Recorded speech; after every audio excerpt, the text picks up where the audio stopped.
अस्सलाम वालेकुम वरहमतुल्लाहि वबरकात।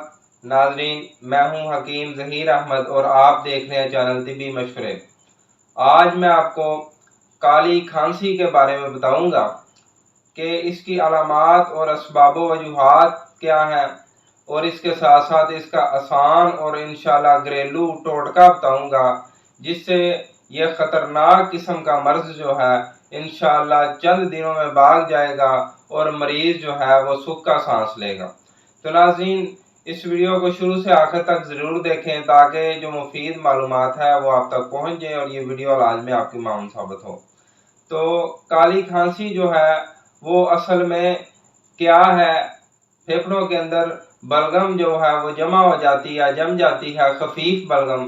तो फेफड़े जो है बलगम को खारिज करने के लिए एक रद्द अमल के तौर पर खांसी पैदा करते हैं।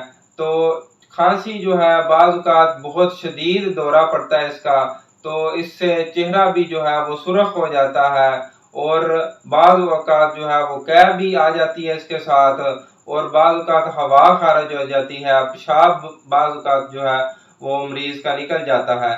तो ये मर्ज़ अक्सर जो है वो बच्चों में हुआ करता है, तो बड़ों को भी बाज़ औक़ात हो जाता है। तो अक्सर देखने में आया कि बच्चों को, तो जिसको एक मरतबा हो जाए वो ठीक हो जाए, दोबारा इसको जो है ज़िंदगी भर नहीं होता ये मर्ज़।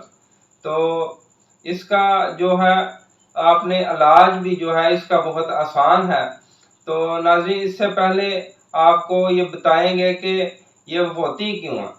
ये सर्दी का मर्ज़ है, ये जिस्म में रतूबात की ज़्यादती हो जाती है जिसकी वजह से जो है फेफड़ों में बलगम चली जाती है, और बलगम जाने की वजह से ये काली खांसी का इसको नाम दिया जाता है।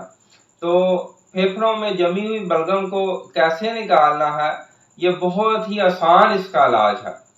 तो आपने मिर्च जो है वो सुरख गोल मिर्च जो है वो वाली ले लेनी है। तो उसको किसी मिट्टी के बर्तन में रख के आप इसको जला लेना है। जो उसकी राख है उसको जो है आपने शहद में मिला के तो रख लेना। तो ये एक मजून सी जो है वो तैयार हो जाएगी। तो चमची जो है सुबह, दोपहर और शाम ये मरीज को खिला दें, तो इंशाल्लाह चंद दिनों में मरीज जो है वो आप देखेंगे कि बेहतर होना शुरू हो जाएगा। खांसी इसकी गायब होनी शुरू हो जाएगी, जो गोता लगता था वो भी इंशाल्लाह ठीक होना शुरू हो जाएगा।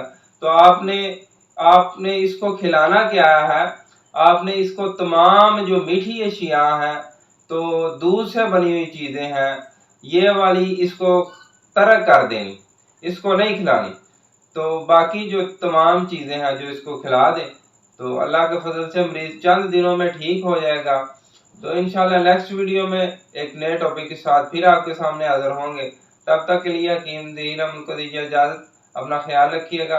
अस्सलामु अलैकुम वरहमतुल्लाहि वबरकातुहू।